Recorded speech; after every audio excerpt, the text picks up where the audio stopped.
Thomas, it's up for grabs now! Magic ball from Bergkamp to Patrick Vieira! Oh, would you believe it? Oh, Wright, what a way to get it! Fabulous solo goal by pierre-emerick.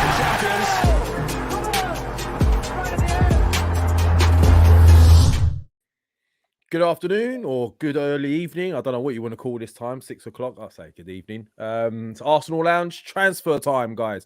We're here to talk about transfers. We want to know what's going on out there. I'm sure you do. Lots of news out there at the moment. We're going to try and sort of get to the nitty gritty of our resident experts and myself and see what we can come up with. So firstly, hello to everyone in the chats. I know you're all going to be coming in slowly but surely. Big hello first to African Gooners. He's been away for a little while. He's been convalescing, trying to figure out what's going on with life and Arsenal, and he is ready to talk about it today. Good to see you, bro. Thanks for having me back, Lev. It's a pleasure. And happy New Year to all the Arsenal loungers. Let's hope that, in the next few weeks, we continue with the wins. I think we're in a really pinnacle moment of our season in these next 2-3 weeks is really going to decide how we're going to perceive the season, regardless of the signings we've had and the progress we have seen. So really excited to talk about it with you, Lev and Eduardo. So yeah. Thank you, bro. Thank you, man. Well, let's see if you feel like that at the end of the show. And we've tracked him down finally. He's been doing his travels all over the place. I don't know where he is. 1 minute he's in Chile, then the next minute he's in Miami. The shirt he's wearing at the moment states he is in Miami. So does the smile. Welcome back, Eduardo Hagn. How are you doing, bro? I'm doing fantastic. Thank you for having me back. It's a pleasure to be here in the Arsenal Lounge yet again. My family. Happy to have the African Gooner here. Happy to see you again, Lev. And I suppose I'm going to see Shaheen next time. So yeah, it's a pleasure to be here. I mean, we're in crunch time. The things are moving fast. The transfer window is not stopping for anybody. So we are right now where it matters most. We are where it matters most. And, if you see Shaheen out there, if anyone spots Shaheen, let us know. I've had fan mail. I've had wanted posters. I've had phone calls. He is out there somewhere. If you see Shaheen, let us know. But in the meantime, we must carry on without him. So as Eduardo quite sort of eloquently put it, let's get straight into the nitty gritty. This is a very, very important time. African stated that too. This is a chance. It's a weird position we're in because we make one decision. It could take us top 4 and beyond. We don't make the right decisions. We could be out top 4. We could be out of everything, and we could be in the same situation we were in before the season starts. And it's also like that with regards to the manager. 1 minute everyone's Arteta's progressing. We can see progress. The next minute he loses, like that poor loss we had recently away to Forest, and suddenly he's not the man again. We're a seesaw at the moment. We're at seesaw stages. So let's get straight into it. What I wanted to do is try and break this into 3 sections: best case, next best, and worst case, because there's so many sort of permutations as to what could happen here. So Edu, I'm trusting you. I'm going to put a lot of responsibility on you because I know you do your knowledge, in regards to players, etc. But look, we'll get straight into it. We're looking at the moment. We've snuck a little left back in. We'll talk about that in a bit. It's the least important. However, midfield, we've been talking about this for months. We knew AFCON was coming. We also knew the striker situation was coming recently when Aubameyang fell out with Arteta. We've all been scratching our heads wondering what's going to happen. And here we are. It's January. The window's open. AFCON has started. The players have gone.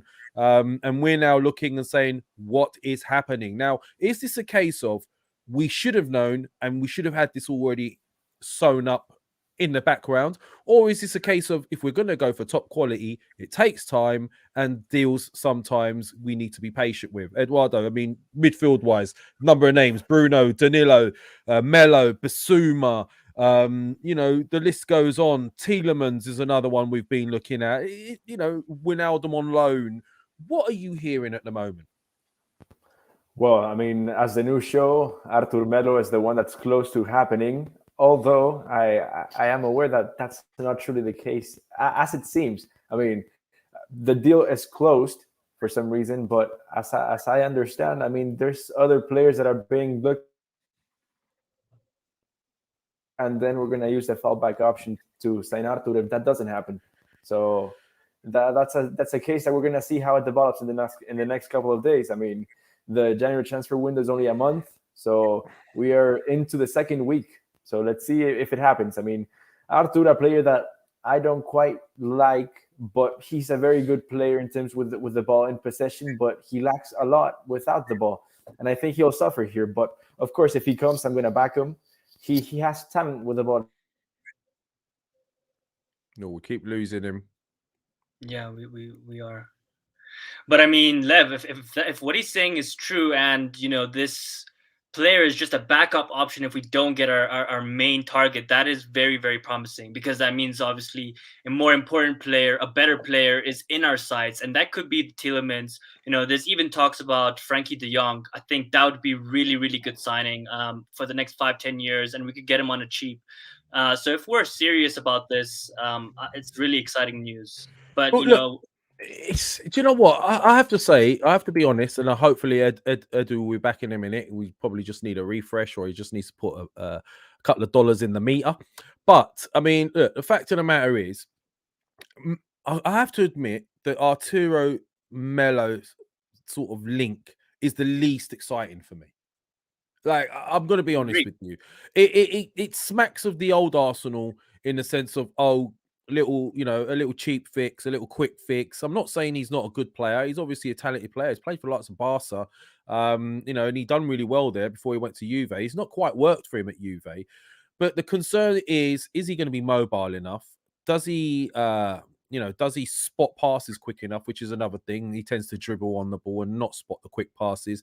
These are the things. And I'm hoping it's just back up in case the likes of, a deal with Wijnaldum don't work, or maybe your first targets don't work. We'll have to see. But, he is the least exciting for me at the moment. I don't know how you feel about it. Yeah, Lev, in terms of what we were saying before we started the show and breaking it down to 3 different cases, he's that middle ground for me. He's like, okay, we got a midfielder. He isn't what I was looking for, but I mean, he'll do the job and we'll go about our business. Xhaka, I think, would still be looked as the most important player if we got this guy, because I don't think he's much better than Xhaka. So for me, that's one of the reasons I wouldn't sign him. I want someone that is absolutely beyond the level of Xhaka, so that when Partey comes back, Xhaka's sitting on the bench. That's it for me. So for me, he's really mid-tier, and he's not the best case or the worst case scenario for me. Is Melo an upgrade on Xhaka? That's a question. I'd like to hear in the chat. Is an upgrade on Xhaka, but that's biased based off experience and trauma with Xhaka. How do we know how that will translate into the Premier League, though? Because let's be honest, if Xhaka played in Serie A or La Liga, he might be performing exactly the same way at the same level. I think Edu's back as well. Let's see, add him back. Awesome, get him back. Edu, you back? Yeah, I am. I mean, if you can see me properly, that'll be great. Yeah, put some dollars in the meter, Edu. We were just saying, we were just cracking on with the likes of Melo, which you were referring to a backup, and African has sort of commented on the fact that, and I'm the same. I'm not the most excited about the Melo sort of, the connection with him, because is he that much of an upgrade? We were asking this question because let's not forget, he's been at Serie A and he's been in La Liga. Would Xhaka perform at a similar level in those 2 leagues, or is Melo an upgrade? No, absolutely not. And I think that's why it's a loan option. And I think Arsenal would have better options going into the summer. I think he's being brought in, if he comes, as a body more than anything to add depth. Because in terms of an upgrade, he's not. I would even say that Xhaka is in the same level or above Artur Melo as of today. So I think it's actually to add a body to replace Ainsley Maitland-Niles rather than give an upgrade to the team.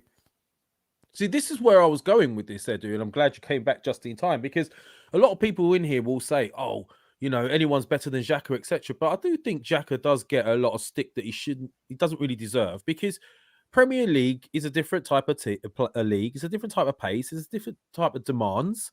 And it's horses for courses, as they stipulate. So at the end of the day, Xhaka, as I said, I think if he went to Spain or if he went to Italy, he'd be just as good, if not better. So I don't know if that excites me. We'll just quickly touch on this super chat by Rohan. Rohan, how you doing, brother? I always have a chat with you on Twitter. Basuma Vlahovic in Jan, Goretzka in the summer. We'll touch on that. Good options, though. I like those. We'll see what else. Wayne, our regular. Wayne, thank you for your support, bro. Fabrizio tweeted that Arsenal will definitely sign a midfielder. If Arthur is alone, I'm okay. Top quality is difficult in January, and that's true, too. This is what we were talking about. We know these areas need addressing. Now, the question I'd like to ask is, we've had this on our other shows. Now, midfield or striker, what's the more imperative one for you guys at the moment? You know, if you had to get one, which one would it be? Midfielder, 100%. I mean, over striker.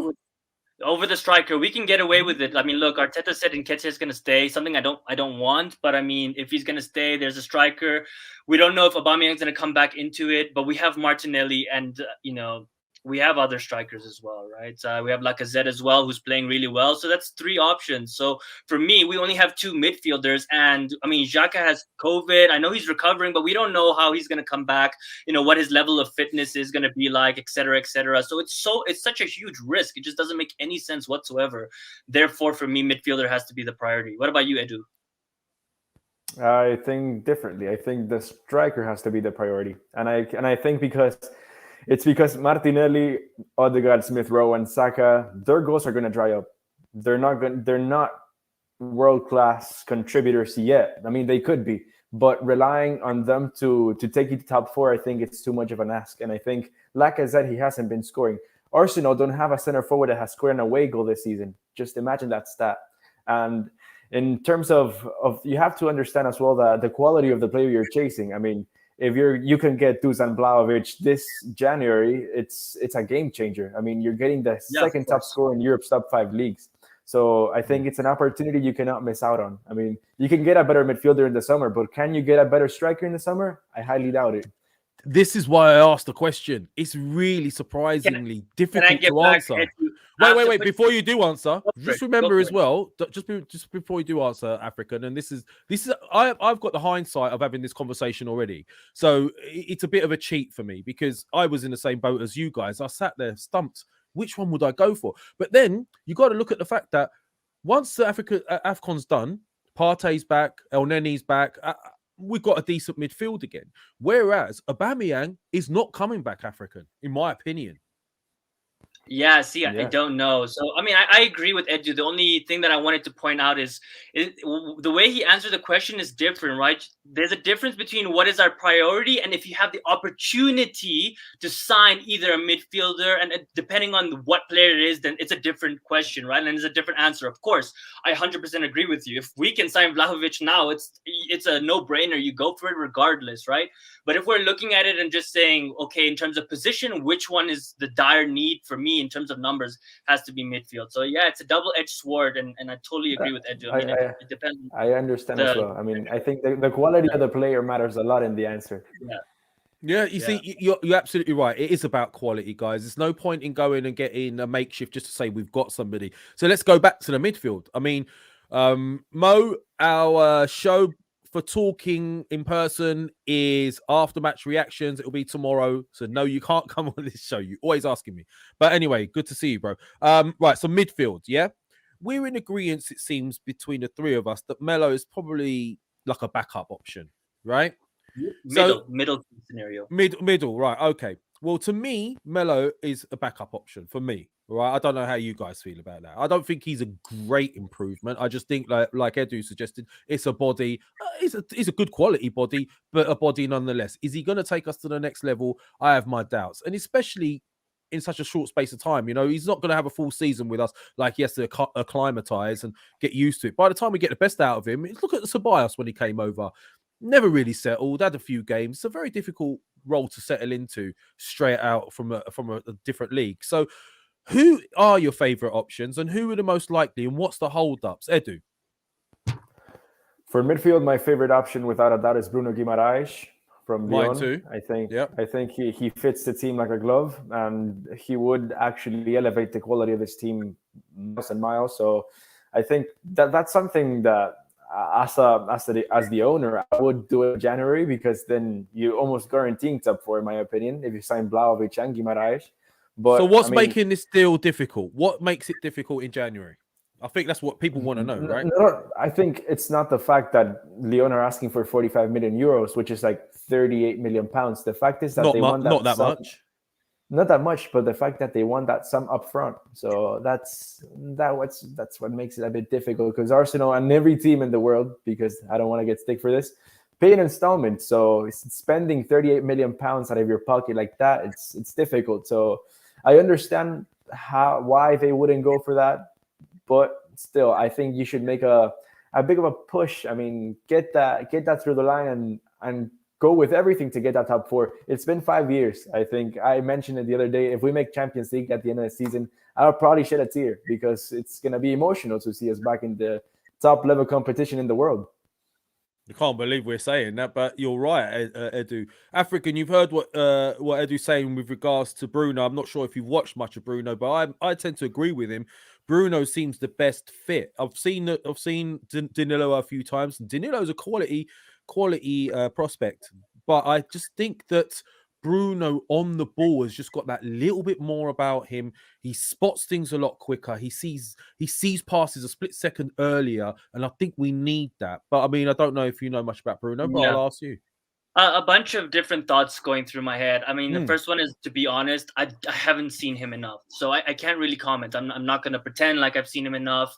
I think he's obviously an improvement on what we have, but I don't know how much of an improvement. I also have another thought, that is Frankie de Jong. I mean, that is an opportunity for me. This is a world-class player, and Barca is completely shambolic right now. And I know he would want to go to a better team than Arsenal, and he definitely has the possibility of doing that. But if we're talking about us putting the money on the table and being serious, that is my number one choice, even though it's the least likely. There's also another thought in my head that says Bissouma. I mean, look, he's not the 50 million that we were talking about in the summer. He hasn't had the best starts to the season. You know, do you guys agree? I mean, he hasn't been in the form that he has been last season. So lots I think off-field problems, maybe. Off-field problems as well. So I think there might be an opportunity for us to sign him as well and put 30-40 million on the table, get that done. The last thing I want to say on this point is, I think I'm so desperate that any of these players I'd be happy with, because usually we're in situations like this where we know what we need and Arsenal don't do the business. So at this point, for me, I think any of these players are going to improve us, and I really would be happy with any of these, especially if we get Vlahovic or a striker on top. You just can't say anything as a fan, because that's what we're expecting, and they've delivered. See, look, I've been singing his praises for ages, Bissouma. As you know, on this show, on our show, we've been talking about Bissouma for a while, and he was my favorite last season. I wanted him to come to us, and maybe we should have pushed harder to get him. Maybe the whole point that xhaka stayed put an end to that. However, there has been off-field issues which we're not sure about, and we know what Arsenal are like. They will go into everything. Maybe that's what's affected his form. We've had a few players with off-field issues, very similar. We're not saying that he's guilty of anything, but at the same time, there has been off-field matters to contend with. So that's put a little bit of a dampener on things. And then there's Tielemans as well and Danilo. So I mean, how do they compare? Bissouma, Tielemans, Danilo. I want to add one name in there, Lev. Frank Kessie from AC Milan. I think if you're saying Bissouma has problems off the field, okay, let's forget him. His direct replacement for me would be Frank Kessie, who's, I think, has the same physical presence, can play the ball. I think him and Partey would be so strong. I don't see any team being able to just bully us. Impossible. So I would add that there as well. Yeah, Kessie is vastly superior going forward as well. So I think that would be an amazing option with 6 months left in his contract as well. So there's some gettable options out there, guys, right? That's what we're coming out with here. I mean, it seems to me, and this is a thing as well we need to consider, it seems more difficult to get a striker now than it does the midfielder, right? And to get the quality of striker that we want. And, I'm actually really happy that we're being linked. I know, African, you were saying earlier, we've been linked, how many times we've been linked, but it seems like we're not just being linked. It's been confirmed that we've actually offered. We've gone in and we've opened talks and there's money on the table. So it seems to me midfield options seem to be something that Arsenal saying, look, We'll wait in the summer to get the right person if we have to, and maybe have a little sort of cover for now until the others come back from AFCON. But we're going all out to get a quality striker. If we're going to get a striker, we need to get a quality striker. And then if we're going to get a midfielder to finish this off, it'll be in the summer, and they need a quick fix for now. That's what it seems like is going on. Edu, is that, am I right in saying that? Yeah, exactly. I mean, Arsenal have been more proactive this window, and look, as I've understood from the last few years that I've been doing the news things, I think the media are always 3 days behind. So we could be closer to a deal that we know. So I think it's a matter of time until we see something pop up. I mean, I was told about the Arthur deal like 36 hours ago, and it happened, and people just started talking about it now. So it makes sense. I mean, let's see who we can get. I mean, well, I'm going to respond. I'm going to respond to some of these, give you a chance to respond to some of these, Edu and African. Now, look, Wayne saying, no, not Wayne, it was somebody else. Sorry, Wayne, don't blame you there. Tanish Chopra says, Vlahovic is not coming to Arsenal, Fabrizio said. I saw Edu's Twitter. This is your fault, Edu, by the way. And he was just posting Vlahovic clips and promoting so much that people started asking him that how much does Vlahovic's PR pay him? So basically, I'm guessing that Tanish is suggesting that you've been doing some PR on behalf of Vlahovic. And if that's the case, can you ask him to join us, Edu? But what you got to respond with that? Well, I mean, Fabrizio never said that he wasn't coming. That's first and foremost. He said Vlahovic needs convincing. And I think that's totally true. I mean, Vlahovic being, as I said, the second top scorer in Europe, he will have better chances in the summer. And he has the right to assess what his future holds. So I think Arsenal, if they want the guy, they're going to have to pay over the odds, and it's going to be like that. I mean, I've seen people complaining that you're paying him a certain salary to the guy, but man, if you want quality, you got to pay, and it's like that. So I think I'm doing PR because I think the player is incredible, and I think that the player is going to take Arsenal to the next level. And if I can use my platform to promote what this guy is doing to the people that follow me, to the Arsenal fans, I am going to do it because, I mean, we are close. We are pushing, as Ornstein said. I mean, this doesn't come from smoke. This is happening right now. So if it happens or not, that's a different thing. But Arsenal are trying and pushing hard for the player. African, I'll throw this at you as well. Wait, but African, before you answer, let me throw this in the question for you as well to answer, bro. This is what's really annoying because we as fans, we complain that we don't show big club mentality and we're not going out and trying to buy the best. And then when we do try and buy the best, we then get told by certain fans, why are we wasting our time getting him? Why don't we go and get somebody who wants to come to Arsenal? But my mentality is if a guy is good enough, he's going to be ambitious and he wants to know that the club he's going to also harbors the same level of ambition. African. No, absolutely. And I was going to add to your point saying I watched a clip where there were Italian on Sky Sports, Italian female journalist was breaking down Vlahovic and his personality. And from what I understood is that he's very focused individually more on himself and his career path. He's the first person to come to training. He's the last person to leave. I mean, this kid seems to have elite mentality. Second of all, in terms of the wages, right? When you're a player like him, when you know you're so coveted, the power is in his hands. It's not in our hands as in Arsenal. He is the one who's being sought after. He is the second top scorer in Europe right now. So he has the right to demand that. And I agree, you know, I would only want players that want to come to Arsenal. And I think there's a lot of stuff in the media right now that are kind of trying to convince people that is not the case. I think he does want to come to Arsenal, but I think it's a way bigger decision than we as fans think it is. And it has way more thought process that needs to go into it because, as I just said, he's very focused on his career. So he needs to think about it and say, look, is Arsenal that mid-step, you know, as we used to be looked at previously, where we used to say players come to Arsenal to get to that Real Madrid or Bayern, right? And he needs to make that decision on if Arsenal is going to be that next Bayern or if he wants to come to Arsenal, compete in the Champions League and then make that next step. And that's a big decision for him at his age when he has so much power in his hands in terms of all these clubs looking for him. So yeah, just very interesting. And I want to say that I respect Arsenal minimum just for as Edu said, like, this is serious. It's not smoke. And regardless if we get him or not, I'm proud of my team that we're actually trying to compete for a top player. That's what we ask for as fans. So regardless if we get him or not, it's just, you know, it's a positive thing for me to see that we're actually trying. You know, we want to see us being linked and trying to get Tielemans, regardless if any of it happens. The fact that we've actually started talking with the representatives is a change in behavior from our club, in my opinion. And Eddie, you would know this because we all as fans, we follow news 24/7, right? So yeah, no, it is. Elite mentality comes with elite requirements, right? And if he wants to be the best, we've got to be able to convince him that we can offer him that moving forward as a project, right? Now, there's a lot of talk with regards to his money. We'll touch on that in a bit because, you know, there's still this midfield conundrum is still not sorted for me. So let's park Vlahovic for a second, because I do want to talk about him and the money and the pack, because there's some crazy money being thrown around, 300 grand. And this, but a lot of it is made up of incentives rather than 300 grand outright. The guy's on 26k, I believe, a week in Italy. So, you know, 150 grand a week, that's not a lot of money by Premiership standards for a top striker. But then you got to look at incentivizing, especially if you want to break into top 4 and things like that. So we'll come back to that. But the midfield situation still is bothering me a little bit, because we should have had this nailed. Now, I personally think if we're not going to get a top player like a Bruno or a Basuma or somebody like that, or Tielemans, I wouldn't look any further than Wijnaldum myself, no? Agreed, 100%. I'll let Edu go first on this one.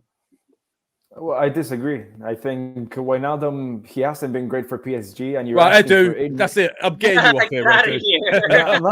But listen to me. No, it's okay. Wijnaldum's not the same player he used to be, and also, is he not? Although he did his thing, he did the thing at Liverpool, but he hasn't been great this season. He hasn't shown like anywhere near the levels he used to show, and he's on huge wages. So, is he good enough right now to start and provide an upgrade to the team? I doubt it. So I would go for another option, personally. African. Okay. Yeah, no, good points. Good points, Edu. I totally hear you. For me, I think if we're talking about this Arturo guy, what is the difference between him and Wijnaldum if we're going to do a 6-month deal? I agree. And with one has Premiership experience in Wijnaldum. Well, exactly. But he's older. I think in terms of wages, experience, I think he'll settle into the Prem. If it's only 6 months, I think he looks to be the better deal for me. But yeah, that's the way I see it. I think he's just more proven. He would settle in. I mean, think about him and Partey. I think would be really solid base. I think it's just maybe the unknown for me with this Arturo guy. I haven't seen enough of him for me to be quite confident. And I know why not. I mean, Wijnaldum is a world-class player that everyone in the world knows about. And regardless of his age, I think he would do a really good job. So I would have been for it, to be honest. And I think it'd be really easy. And Edu, he's playing in PSG with incredible players. So, you know, it's very hard to get into that PSG team regardless. So you have to give him a break a little bit as well, right? Here's one way we can solve this, right? If Partey, xhaka were back, or Partey was back and Xhaka was fully fit, and then we had let's just start with one, Wijnaldum. So you got Wijnaldum, Xhaka and Partey available. Which combo would you go for? Either of you two. That's easy because you know my feelings on Xhaka. I take Xhaka out of this team for anybody. So you would go Wijnaldum and Partey? Yeah, 100%. Edu. Partey, Xhaka. Ooh, he stands by his guy. And Let us know in the. I don't like Granit. I don't like Granit, but I think for the setup we play, I think Granit fits better than Wijnaldum, because Wijnaldum tends to make runs and he'll leave the midfield exposed. I mean, in the role that Xhaka plays, he's a player that stays there. Arteta would coach him, right?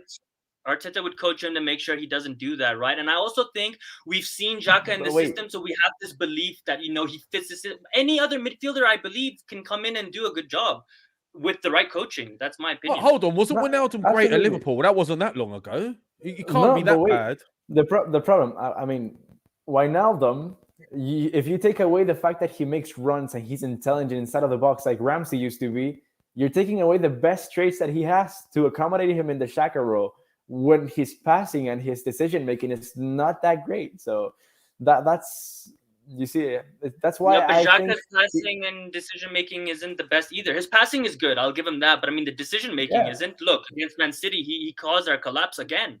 And the mobility is lacking as well. I mean, with xhaka. For me, I think you need a player, a controller, and a playmaker in that position. And Wijnaldum's the opposite. He's a guy that makes runs, Willock type. So I think it's a fit problem for me. I don't dislike the player. I dislike the fit, if you could say it that way. Fair enough. So if you could pick your midfielder to come in right now, then yours is Bruno, right? Bruno Guimaraes. Yes. If we had to take somebody on loan, would you stick with Artur?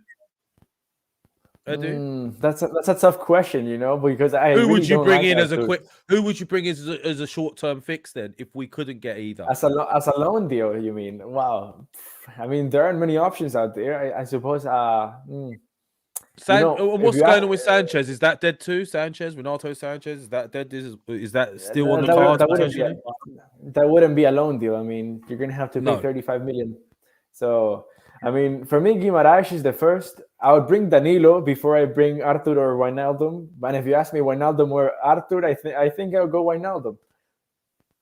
Ooh, so even though you said what you said about Wijnaldum, you still prefer Wijnaldum to Melo? Yes. Because that says to me you don't really think that Melo improves this midfield. No, absolutely. And I think the big problem is that I think if he plays, he's going to get exposed because he's not fast. He doesn't have athleticism. He lacks so much in terms of physicality. So in the Premier League, he likes to hold on to the ball and dribble players as well, doesn't he, Melo? Exactly. He's way more of a La Liga type of player than a Premier League type of player. So if you ask me, I prefer Wijnaldum. Okay, well, it's interesting. So on loan, you'd go for Wijnaldum. Yes. As a permanent buy, you would go for Bruno. Yes. Absolutely. Of course. I would love Frankie De Jong or Declan Rice, but in the level that we were buying, I think, and after you sign Vlahovic, you're not going to spend £100 million in a midfield. So for the price, I think Bruno Guimaraes is the best value for quality. Quick super chat in from DH. Thank you for your support, bro. Really think Isak is a great Vlahovic alternative. We're going to go on to strikers in a minute, brother. Total package could be even cheaper. P&O negotiating probably lower wages and no crazy agent fees. Isak does look like a very good potential. We'll touch on that in a minute. And thanks for your support, DH. I did see your super chat in capital, so don't worry, bro. So look, African, your main midfielder and your quick fix midfielder, name them. Yeah. Does it matter on the price? Because as Eddie's I would say Frankie De Jong. Let's try and keep it realistic. Okay, if we're trying to keep it realistic, I would say Frank Kessie or Bissouma, either or. And short term would be Wijnaldum, as I just stated. Yeah, 100% would be Wijnaldum. Because it's only 6 months, end of the world. I'm with you on the short term fix. I would go Wijnaldum. Sorry, Edu, but I mean, you said it as well anyway. So yeah, quick fix, Wijnaldum. We've all agreed that the best quick fix out there right now is Wijnaldum, with us going for Vlahovic as a striker. We're going to go into the strikers in a second. And my main also, I'll have to agree with Edu from everything I've seen. I can totally understand why Edu likes him in particular. Very, very good midfielder, Bruno. I really do think he's the perfect balanced midfielder for us. I think his passing is great. His ability to see a quick pass is better than the others I've seen. And I do think he's strong. He doesn't go to ground very easily. He's an elegant midfielder. They're very much in the ilks of like a Partey or someone like that. He's elegant in the way he plays. And I think we could do with someone like that. So Bruno would be my favorite. So fingers crossed, keep an eye out on there. Let us know in comments who your preferred quick fix midfielder is if we can't get a perm deal done, and who your preferred perm guy is. Moving on to strikers now, guys. We all know what's going on out there. Vlahovic. We've been looking at Vlahovic for a while. There's other names being in the pipeline. Isak, Davids, Jonathan Davids, if you want to call him, if you're English and you want to say it that way, say it whichever way you want. If you want to say Davids, make it sound more flash, do that too. And then there's Dominic Calvert-Lewin. There's been a few others out there. So, guys, the striker situation. It seems we've gone all out for Vlahovic. Seems we must believe we're going to, we've got a chance of getting him, because the midfield scenario tells me that too, because we're not really pushing too hard. We're willing, it seems, to wait for the right midfielder, but it doesn't seem we're willing to wait for the right striker. And it seems they've identified this target. At the same time, I think money will play a factor as well. If we're going all in for Vlahovic, it's going to leave us a bit tight to get a midfielder long term. So, Edu, what is the deal with Vlahovic? What is the hold up? What's making this difficult? There's talk about agents. There's talk about him not being happy with his agent or us not being happy with his agent. What is the hold up with this deal, and can we get it over the line, in your opinion? Well, I mean, the problem is evident, and it's the agent, that he's a bit of a greedy man. I mean, I've heard rumors that when Fiorentina were offering Vlahovic a renewal contract, the agent wanted a 4 million fee for him to renew. So, I mean, I'm in the wrong job. I mean, absolutely. I mean, Mino Raiola as well, he gets his good millions from sending players the other way. So, I mean, I think Vlahovic, from what I understand, you see, this thing that Dino Rejek published in Facebook with the Arsenal Croatia fans, it's pretty similar to what I've been told inside for some people that I talked to, and it's that Vlahovic is interested in Arsenal, and the problem is solving that issue right there with wages, with the agent fees. But he said that as he said, Dino Rejek, that if it proves to be too much of a problem, I mean, Vlahovic is willing to sack him, so the deal goes through. So I suppose we should be very well. We should be happy. We should be expecting something to happen if Arsenal are willing to go all out for him. I mean, I suppose they know what's happening and they know what the demands are. So Arsenal don't push for a player that doesn't want to come. That's evident. Arteta said it. So we have to take that in mind, and we have to keep forward, and let's see what happens in the next couple of days.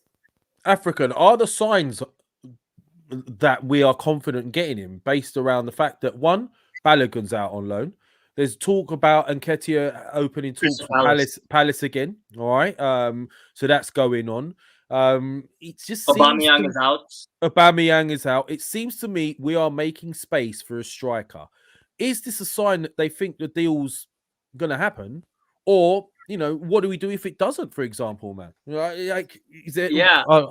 It's crazy. I don't want to answer the question because it gives me hope, and I don't want to give myself hope. But that's what I was going to tell Eddie right now. Don't do this to us, because it really does look like this is something that could really happen. And I would have never thought about like this 2 weeks ago. There's no way. It was just all talk. We were saying in the summer it's going to cost this much, and I didn't think we were going to be serious and actually go and put the money after we just spent 150 million. So a lot of sign of intent right now.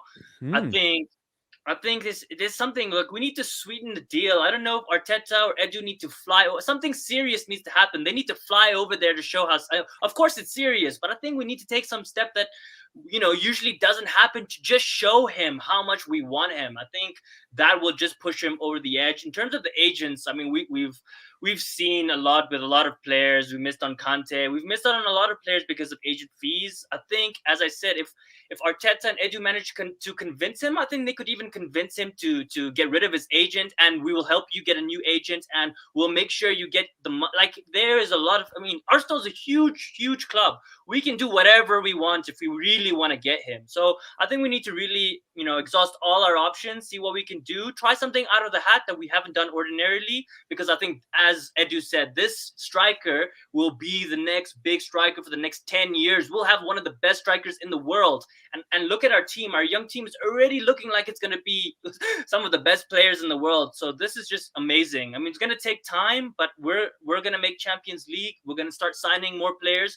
We're getting rid of Kolasinac today. We're going to start getting rid of all the other Aubameyang, like I said, all these players that shouldn't be here anymore. Holding, Chambers, Cedric, all these, they're slowly going to just push all these players away. We're going to get all these new players, and we're going to have a brand new team. And all the other rivals are going to have to restart their rebuild, and we're going to be right in our prime. And that's hopefully when I think we're going to challenge for the league title. I can see Africa's getting excited, and he's a bit scared about getting excited because he's been hurt. He's been hurt so many times. Do you know what? He's been hurt so many times. He's waiting to be hurt. So Edu, let's add some more fuel to the fire then and see if Africa can explode. Money. We're talking about the money as well. What's going on with that package? The 300 grand's being touted around. People are complaining that we're paying too much and this, that. What's really going on with the finances, and how realistic is it that we could pay him what he's looking for? I mean, he's only on 26 grand in the Italian league, so it's not like he's on major money. I don't know why we're worrying that we might be paying him too much. Well, I mean, first of all, I want to say that speech by the African got me excited, man. I got goosebumps. I share the sentiment. I mean, thinking about an Arsenal challenging for the title and having the best youngsters in the world, something that like it excites you. And after all we've been through, it's quite beautiful. So in terms of the money, I don't think it's that much of a problem. I think people are over exaggerating and they're making it seem like Arsenal, since the player doesn't want to come, they're going to convince him with the money. But I think that it's not quite like that. And we're going to see that once the thing happens or it doesn't happen. I think he's going to be on decent wages, of course. I mean, I think it's going to be like 150 to 180K, which is something in terms of the striker, or the type of quality striker he is, it's more than good, in my opinion. I mean, you see other strikers get paid 500K a week to play for other teams. So I suppose you're going to have to pay a good fee for him. And he deserves the money as well. I mean, you're getting the services of one of the top strikers in the world right now. So, yeah, I mean, the money I don't think is going to be a problem. I think the problem is with the agent and his fees, because the problem is not with Fiorentina, who are willing to sell, and Arsenal are willing to pay.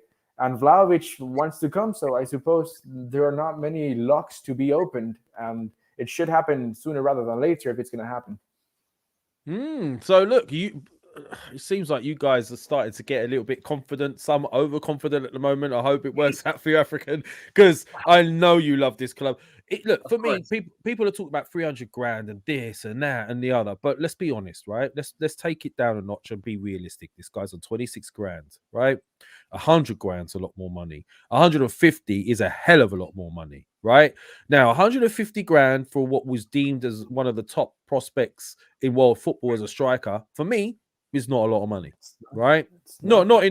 It's a lot of money for the average Joe like us. Let's be straight. But 150K is not for someone Premier League striker for a top 4 club or top 6 club. Okay, let's be honest about that. Now, the 300 grand that's been touted around isn't that based, Edu, on incentives to get us into top 4? So, for example, if we say to him now, Vlahovic, come now, we're in the top 4. Okay, the other teams around us have got games in hand, but right now with the league the way it is, points in the bag is better than games in hand. Teams like Tottenham have got 3 crazy games back-to-back against top 6 opposition, so they're going to drop points. If you get us into top 4, there's another 100 grand in the bag for you. Isn't that what we're talking about, really, as a complete package?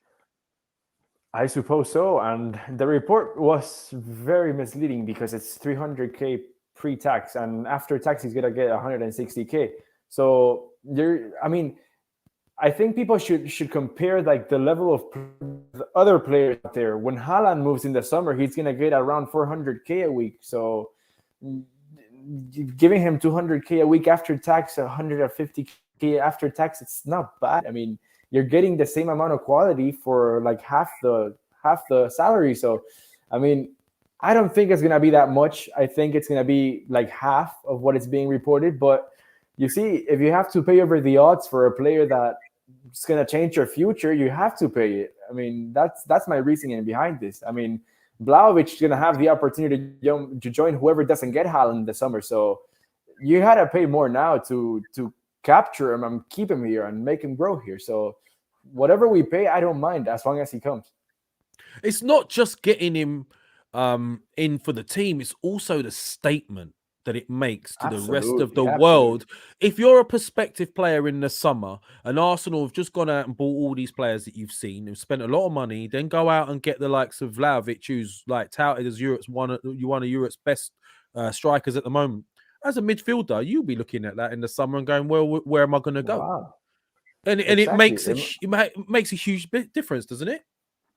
African? Absolutely. And I think... Yeah. Go ahead. Go ahead. Go ahead. I wanted to say that, look, if you see Arsenal get top 4, they bought Vlahovic, you have this exciting youngsters behind them. Any player in the world will want to come now because you're in the Champions League. You're showing intent. You're showing that the project is going forward. You have a nice setup. You have a nice academy and everything. It's good for any player in the world to come and have success here. You're fighting for titles now, not for top 4. And don't underestimate the draw of London. People don't look at London. You know, London is a huge draw. African, you wanted to say something? I'm going to check something. Dylan is asking me to check in the chat. Yeah, no.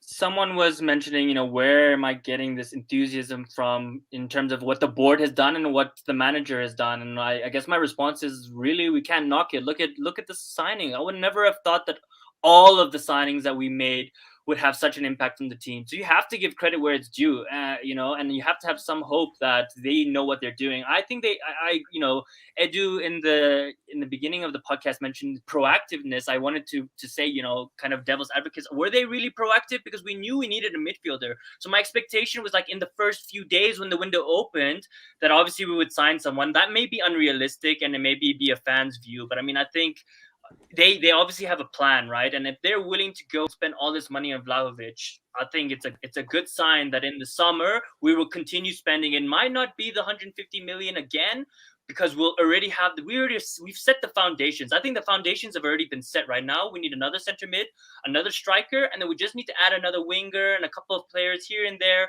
to just balance out the squad. So and another point I was going to make is, 100%. Another thing we can say to Vlahovic is, okay, cool. You know, we cannot guarantee you Champions League, but how about this? You come to us, as Lev said, if you help us make Champions League, we give you 100K or whatever. However, if we don't make Champions League and you've come to Arsenal, we put in your contract that within 2 years, we let you go to a Bayern or Real Madrid, whatever. We put that in the contract so the player feels comfortable and says, okay, you know, there's a good probability that I'm going to help them make Champions League. But for whatever reason, if we don't make it, I'm going to develop there under Arteta with a young team for a year or two, and then I'll get my opportunity to make the next big move that I was planning or to make anyways, right now. So that could be a strategy that we look to implement just to get him on board right now. Well, I'm looking at Twitter, and if Dylan, if you've heard something that I haven't, please let me know. Apparently, there's more news. Yeah, what's going on? I saw it. What's happening is that Miguel Delaney from The Independent has just tweeted that Arsenal are willing to offer £75 million to Fiorentina right now. They're willing to pay anything that they demand, basically, for Dusan Vlahovic, and they want to go ahead with the move, even if Aubameyang can be moved on. Wow. Do you know what's really a big sign is how we're not even talking about using Aubameyang going the other way as a make-weight. Like, come on now. If Fiorentina are losing a top striker, why aren't they biting our hands off to say, "Oi, you know what's going on with Oba there? You know, why not bring him in to replace?" I mean, I know he's a different type of striker, but he's a renowned striker. Why is no one coming in the other way? I mean, I'm surprised we're not doing. I would say I don't know. I don't know if you guys agree, but I mean, let's be honest. I know we're Arsenal fans. We love Oba. We love what he's done for us. But if we're being real in a neutral view without being biased, I mean, I wouldn't want Aubameyang right now. I don't think any top club really would want Aubameyang right now. He's not the same player. He has attitude issues right now. You know, his mentality is not the same. So really, what is he worth? And that means you're going to have to replace him in a year or two, pay high wage. I mean, I don't see any club, regardless if but we're going to have to pay that wage anyway, right? So then why can't we do a deal and say you pay half, we pay half? You still saving yourself? We don't care, Lev. Look at Kolasinac, look at Socrates, look, all these players that we ended up just paying all the wages until we got them out. I think it's going to be the same with Aubameyang. We're going through this clear out with all these players that we've messed up with. We're taking the fall financially. We're paying it out, and then we're hoping we're never going to make these mistakes again.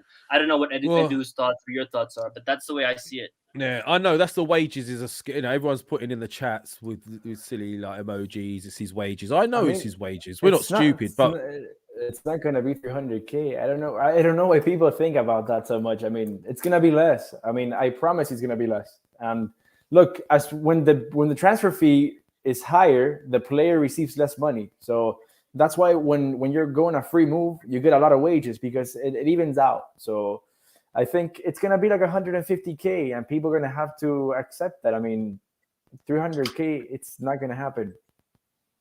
Well, listen, I'm going to ask the question then. Let's put our necks on the blocks, yeah? And Edu, you've done this loads of times. So for you, it's nothing new putting your neck on the block. You've always put your neck on the block. But is Vlahovic coming, yes or no? Yes, absolutely yes. Right, okay. In January? Absolutely yes. African. Wait. Edu just said we're getting Vlahovic in January. Is that what I just heard? He did. Absolutely. He did. I love getting other people to stick their necks on the block. You know why? I want to explain this. In all the years that I've been an Arsenal fan, I've never seen Arsenal pursue a player with this proactiveness, that they're willing to do everything to get the player. This is incredible to me. All right. So look, he's saying, and you guys in the chat get excited. Let us know, yes or no. Is Vlahovic coming in January in accordance to you? Ben Davies, I know why you're saying we're dreaming because you're a Spurs fan. You just stick to Harry Kane and all those shenanigans. African, is he coming, in your opinion? Africa's so scared to say yes. I'm too scared. Look, come on, African. Do anything for love. We will do anything for love. We do anything for love. Come on. Yeah, we had a perfect game against Man City and we still didn't get over the line. And that's the thing with Arsenal and my life. It's like we're so close. It's just like 1% margin, and that's what I feel about Vlahovic. Like, we're going to be so close and something's going to happen and they're going to say, no, it's going to happen in the summer. And we'll get a midfielder or what, we'll get something, but we won't get what we were expecting, what we were hoping for. And so because of that fear, I'm going to stay neutral and say, I don't think it's going to happen right now. Oh, if look, it does, I'm going to look in the pool, of course. But we're going to end up with Danny Drinkwater in midfield. Right. So there's guys here. There's a few guys saying it. Oh, hold on. Let me just answer this. Nizam is saying, Lev, you guys haven't any interactive videos with the fans since the turn of the year. I know, bro. You're absolutely right, and we do miss it, and we're doing one, I believe tomorrow. And the reason we haven't done it is because I'm flying solo at the moment. Shaheen, he's actually coming back tomorrow, so he's doing a show with me tomorrow, I believe, and we're going to be doing something after the show, after the game tomorrow. So watch this space. But you're absolutely right. We've missed you guys, and we'll be doing something. So watch this space. Keep an eye on your notifications. So guys, right. Edu saying Vlahovic is coming. Weird one. Kostic very quickly. Winger. Is that even a thing, Edu? Is it even worth talking about? Where is Kostic come from? And in fact, it's a strange one because he's a left winger. He's not even a right winger. Why is his name even? It's have a look. Google it. It's everywhere. You guys in the chat, have you heard about the Kostic rumors? Because I certainly have. Have a look. Kostic, Arsenal West Ham competing for. Comes from the Sun. Now I wouldn't read too much into that. I mean, Kostic is a good player. From the Sun. Yeah. I mean, when you see the Sun, you have to see if it's an exclusive. If it's an exclusive, you look at it. If it's not, you don't. So, I mean, Kostic is a good player, but I mean, he has no space in this team. And where does he fit? He doesn't fit. I mean, he's like 31 now. So, he's 29 fantastic player according for to Inter. the Sun. Yeah, I mean 29, 30. So he's a fantastic player for a team like Inter who play 3-4-3 or something like that, but not for our setup. I mean, he won't be the left back and he won't be the left winger. So I think that's not a rumor that has no substance in it. All right, so scrap that rumor. Isak, there's also David's in the line. So let's just say worst case scenario, Vlahovic doesn't happen. Do we go all out to get another striker? African. Yeah, I think so. I mean, if we're willing to pay that money now, and I don't know what Edu and your thoughts are, but I think, Isak is also a world-class striker. Really, is there that much difference in drop-off between the two? Like, Vlahovic, definitely more physical presence, has a different stature, and that would suit, I think, the Premier League a bit better. But I think Isak is a goal scorer and is also just going to improve, fits the mold, fits our young strategy. So for me, if we have the money, I think either or. In terms of Calvert-Lewin, I don't get that feeling from him for some reason. I just don't think he's Arsenal material. So I would go for Isak definitely. And cheaper. Edu, Isak, Davids, and Vlahovic. Do they all, I guess, in your opinion, all improve the team? No, absolutely, absolutely they do. If Vlahovic doesn't come in, do you see Arsenal going for one of those two? Hell for leather, or do you just think quick fix and wait till the summer? No, absolutely. I think they will go, but they will go in the summer because there's no way that Isak, David, or Calvert-Lewin move in now. I mean, their teams need them. I mean, we have the opportunity to sign Vlahovic because Fiorentina want to sell to not have to receive less money when he has a year left on his contract. But that's not the case for the other two or the other three. So. Isak has a £77 million release clause, so if you pay that, it's yours, but it's paid in one sum. That's a huge amount of money up front. So, as you see, I mean, we'll have to win for the summer. We paid it for Partey, so I mean, we can, if we want, we can. We did, but it's twice as much. Yeah, we also paid a similar amount, but probably not. I mean, in the summer, I think it happened. Also, Isak gets injured, and I think he got injured badly. Yeah. So it sounds like the most gettable and the most realistic is got to be Vlahovic, which is why Arsenal are going for him then. And Right, they have okay. Torreira, which makes it even easier to negotiate with one of our players that they want. That's true. That's true. So going the other way, well, very quickly, Lino de Cruz, 16 years old. Right, we've got him in. He's our first signing of the January window. No one would have ever thought that. Left back, 16. Apparently, he's a wonder kid from West Brom. He's been playing in the under-23 since he was 16. Since he's hit 16, apparently. So that's crazy. Left back, I don't think he's a replacement for Tavares just because he had that bad game. I know people have been. Yeah, he's in the he's 5 years time. That's what we're looking at. 5 years time, take over from either Tierney or Tavares, right? And he seems a prospect. Nev, it might not even be that. Arsenal, again, with this new strategy and culture, we might just be smart, and we're trying this new thing where we're just gonna buy him just to get his value up and sell him. He might not even never play for Arsenal. It could be one of those things that we're starting to look at younger players to start making money on some of these players, like some of the bigger teams are. We've never done that before, so it could be a new strategy that we're doing. Because we also have Forest, right? In the academy, so. Yeah, I agree. Because look at Chelsea. Chelsea make huge 100%. amounts of money from selling their loan players. So people with high ceilings. Look, even Vlahovic, he's 21, right? He might give us 3 or 4 good years, all right, amazing years. But then suddenly he might turn into that 200 million pound striker that everyone's looking for. Right, these are the type of players that we need. I mean, Liverpool, Coutinho made their team. Basically, that's sale of Coutinho, and that was a good few years back. What does 110 million or whatever it was that he went for buy you now?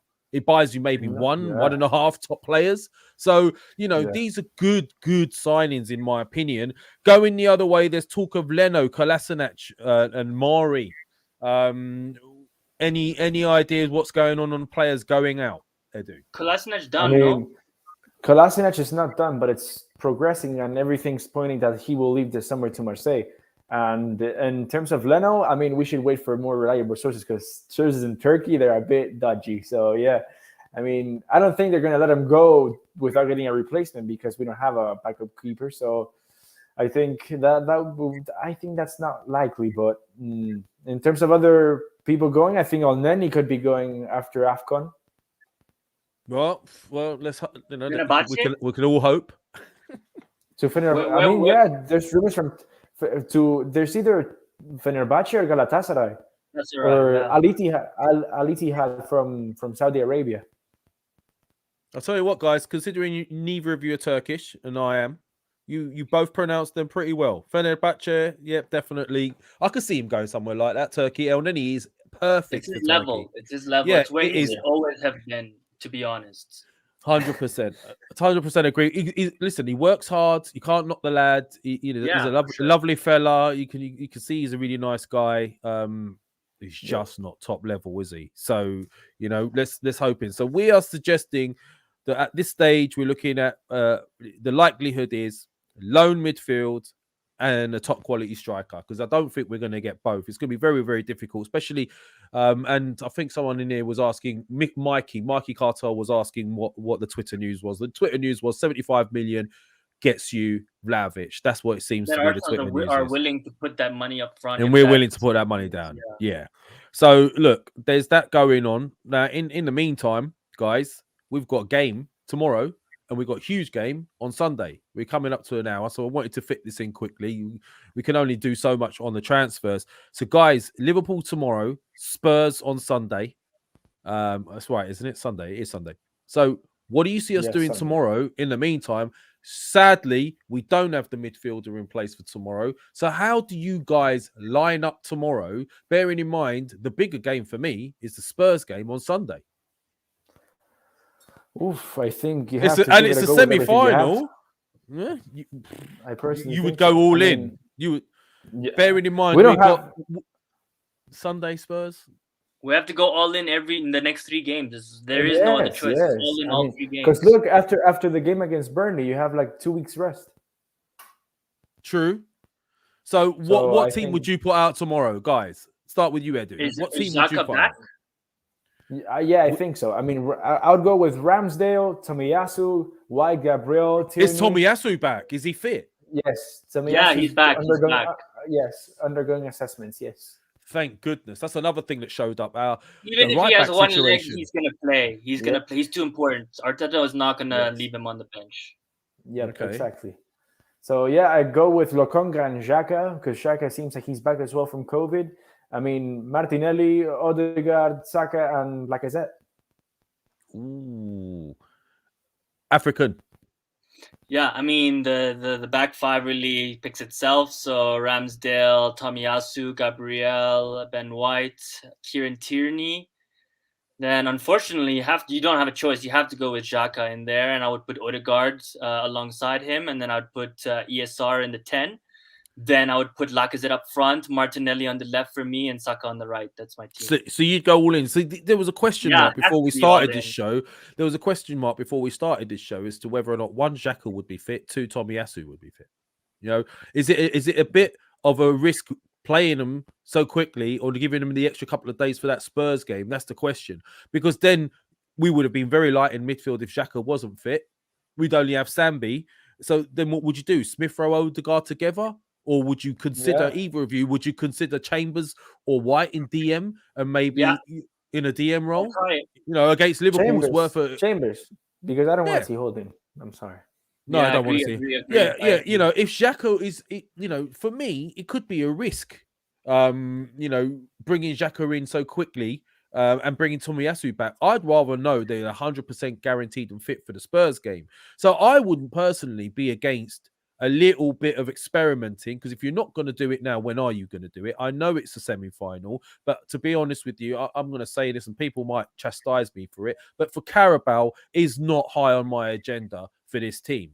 Right, I would rather we finish in the top four. I know people want trophies, but what does Carabao get you at the end of the day? You know, I want that top four. So personally, if Xhaka's a doubt in any way, shape, or form, I think would be too light going with Odegaard and Smith Rowe in there. I personally would try someone like Chambers in a DM role alongside someone like Sambi, and then Odegaard in there maybe, and then you can do whatever else you want. There's a load of things. If there's any risk with Xhaka or Tomiyasu, I would avoid it tomorrow personally. But I know you guys are saying go all out, and everyone else is saying that it's a trophy. For me, I know it's a trophy. But at the end of the season, do you want to know that you're top four, or do you want to know that you've won the Carabao and finished sixth? But absolutely, it's both, Lev. Why is it one or the other? It should be both. Like, we're a huge team. It should be both. We should be going for both. There shouldn't be a one or the other. No, I'm not saying not going for both, but if I had to choose the importance, we don't know what the Xhaka situation is. We don't know what the Tomiyasu situation is. If we go all in and we get injuries or COVID or whatever, we're going to pull a Liverpool and say false positives and postpone the next game. So it doesn't really matter. We need to go all in all the games, because if we don't have a squad that can play, we postpone the game. That's not in our control, right? So I don't think we should look at that in hindsight and be like, okay, so therefore we shouldn't risk these players. If the player is ready, and obviously we don't have a choice. I also want to say, I don't think Lokonga is as bad as people are making it. I honestly think that he had a really good run of games when we had that winning streak. He got removed from the team and he lost confidence, and then he got put back into the team and he's not gelling as well. I mean, yes, of course he needs to improve and stuff, but he's not as bad as people are claiming him to be. He does lose the ball a bit too much for my liking, but I think that'll iron out of his game the more minutes he gets and the more comfortable he gets with partey. So this is where it divides people, and why not? You know, I respect you, bro, and we all have respect for each other's opinions in there. Most of the time, I've seen some of the things going on in chat, but I've chosen to ignore it. Grow up, people. It's a trophy, Lavanja? ? What does top four get Arsenal? Gets you back into Europe for a start. Apart from embarrassed in the UCL, will we be embarrassed this time around? If you get into the UCL, if you get into Champions League and you got someone like Vlahovic in your team, how are you going to get embarrassed in the UCL? All we need is a couple of additions. I don't agree with that one. Why not, bro? And to be honest with you, Carabao, do you know what?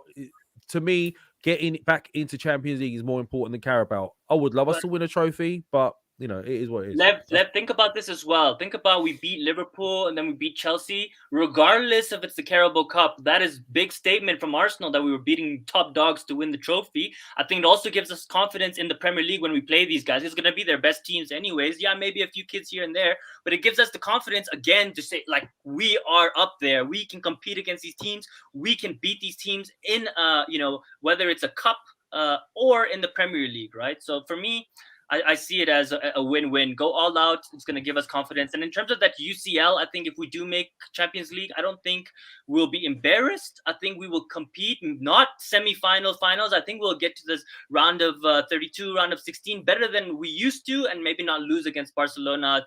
But I think we always got unlucky. We always got Barcelona or Bayern. But I think we would do much better. Not embarrassed, but not challenging. And the expectation is not to challenge. It's just to be in there hold on. and play. Let's also remember that the best teams in the Champions League of late have been in the Premier League, right? Yeah. Our team, we're used to playing in the Premier League. So, I don't think we'll be as embarrassed as people think. The Premier League is a very, very tough league, very tough. So if you could compete with the likes of City and Liverpool and those type of teams in the Premier League, you should be able to theoretically compete in the Champions League, right? So let's watch this space. I don't think we will be embarrassed. I think we'll have more in the locker this time around if we get in now and we've got someone like Vlahovic in there with another midfielder to come. Suddenly we're a different team. Suddenly, we're back up there. So predictions, guys. Tomorrow's game, and then should we have one for the Spurs game as well? Africa. I'll go first. Yeah, we got a big game. We got a show after the game tomorrow. We could discuss this again, but whilst I've got you two on here, predictions for the next two games. 2-1 against Liverpool, and I think 1-1 against Conte. They're playing well. Let's be real. They're playing well since he's come in, so it's not going to be as easy as we think. So for me, 2-1 against Liverpool. I think Martinelli's going to shine tomorrow. For me, he shined against the Carabao Cup against Liverpool last season. So yeah, and then 1-1 for Tottenham. I don't think we can win both games. There's just too much pressure right now. Okay. Without any signings. Which one would you prefer to win if you had to pick one of the two? Which one would you prefer to win? The Liverpool game, because if we draw against Spurs, it's not the end of the world. There's still 17 games after that for us to recover. Whereas if we lose this game 2-3-0, it's out. We're out pretty much. Edu. 2-1 tomorrow. Arsenal? Yes, 2-1 Arsenal tomorrow and 2-1 Arsenal against Tottenham. Jeez, he's gone all out there with 2 wins back to back. That's interesting. Interesting indeed. Look, I don't know if we're going to win both games. I don't know. Do you know what? I've just got a feeling we're gonna beat them lot down the road on Sunday. Tomorrow, I'd be happy. I'd be happy with a draw tomorrow. Yeah, absolutely. Because so would I. So I'll take 1-1 tomorrow, 2-1 London Derby, and I tell you why. Right, 2-1 London Derby. You mentioned African. You think they're playing well under Conte. I don't think they have much better structure. To be honest, really, mate. I've been watching their games. I've not been that impressed. I've been watching their. I mean, they've played crap, but like they're pulling out the results, and I think that's the mentality of the coach. And there's no Son. There's no Son who causes us loads of problems. True, but they have Lucas Moura, who I think is underrated. I think Lucas Moura is a good player. He can fill in the shoes. He's not nearly as good as Son. For me, I always say world-class players, Son, Harry Kane. I take them at Arsenal any day, regardless of our bias. They are good players, world-class players. But I think Lucas Moura is also a really good player that's underrated. You are right. I do like Moura. I hate to say it because he wears that shirt, but I do like Moura. And when he was at PSG, if we had a chance to get him, I would have been happy if we got him. I think he was a shrewd buy. He never seems to get a run in every single game, though, does he? He seems, which indicates he's either inconsistent or is more of an impact player. So if he started, he might not be as impactful. You're right, though. He is a sort of player that would hurt us, but I just feel like we will beat Spurs on the weekend. But hopefully we get a draw tomorrow. That's where I'm at with this. So, guys, we've been going for over an hour and 10 minutes. We've all got things to do, but it's been enjoyable. Edu, can we have you back next Wednesday? I'm going to do this now because you're such a difficult man. You could be raving out, doing full moon rave, I don't know, in Miami, or I don't know what you're doing out there in that shirt. But can we have you back in that shirt next Wednesday? Absolutely, with the same shirt on. Of course, I'm going to watch it, but... Oh, no. Only wear the same shirt. Only wear the same shirt if we get good results this weekend. Otherwise, absolutely. I don't want to see it. I don't want to see it. Absolutely. Yeah? Sure. Okay. No problem. I'll be here next Wednesday. So next Wednesday, we're going to be catching up with this transfer show. Unless something amazing happens from now till Wednesday, then I'll be back onto you. Of course. Yeah? If there's a Vlahovic... If it's a Vlahovic unveiling... Breaking news. Yeah, that shirt comes out even quicker, Edu, yeah? Ooh, of course. And African... It's been a pleasure to have you back, bro. Wait, listen, we've got the show tomorrow. If you want to come on as well, either of you two, let us know after the game tomorrow, depending on what happens. But African, great to have you back as well. You excited, bro? Yeah, I'm excited. I think, as I said to you, this December was a good month for Arsenal, regardless of the City result. I'm seeing progress. I still have frustrations with Arteta when he brings on someone like Kolasinac.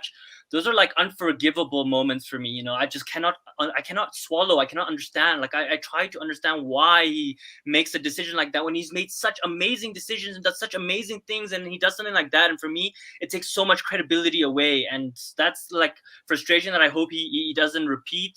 This Villarreal false night. I just hope he doesn't do things like that at all for the rest of the season, because he deserves the rest of the season. Thanks for having me back. It was a great pleasure. If Edu's keen to have me here next week as well, I love chatting with him. You're welcome next week. You're welcome next week too, bro. You be here next week too. So we'll have Wednesdays. We'll do this all the way through January in the hope that we sign some quality. Listen, we're trying to hold back a little bit. Let's be honest as fans, and you guys in the chat, I love you loungers. We are trying to hold back a little bit for being excited, but there are signs, there's green shoots that the old Arsenal was returning. If we can get the likes of Vlahovic, who would be like up there with the types of strikers we've had in the past, fingers crossed, that could take us to the next level. You guys in the chat, please smash the likes if you haven't already. Subscribe if you haven't. If you haven't, why the hell haven't you? And also in your comments, tell us who your two preferred signings are, all right? Midfield and striker. And also give us your two predictions for the next two games, yeah? And we will be reading these. And then let's see you guys tomorrow after the Liverpool game for a match reaction where we can all converse together. I've missed you guys, so keep an eye out for your notifications. And Shaheen is coming back. Yes, you're right in the chats, by the way. Shaheen has been out in Italy, brokering this deal along with everybody else. We're hoping that his addition to the brokering team will get Vlahovic over the line. So watch this space. So guys, it's been emotional. Say one more thing. Go ahead. So because Edu put out his neck on the line, I think I need to as well. So if Arsenal do sign Vlahovic, I'll go buy an Arsenal. I haven't bought the new kit because I didn't want to. But if we sign Vlahovic, I'll go buy the new kit and put his name on the back. I was hoping for something a little bit more dramatic than that. I mean, anyone in the chats here, yeah? Also in the comments, a third thing to add. If we get Vlahovic, what would you like to see African Gooner do? Keep it civil. Don't have anything to do with nakedness and anything like that. But let us know if we get Vlahovic or anything like that. He won't do that. He'll rather get naked than wear a Tottenham shirt. So you can put that above the Tottenham shirt idea. If you've got any ideas, drop them in the comments. And if we get Vlahovic, African's going to do it. But it has to be something civil. All right? So on that note, we are out of here. This has been the Arsenal Lounge. I'm so glad I've got these two back in. Let's do this again next week. Watch this space. Peace out.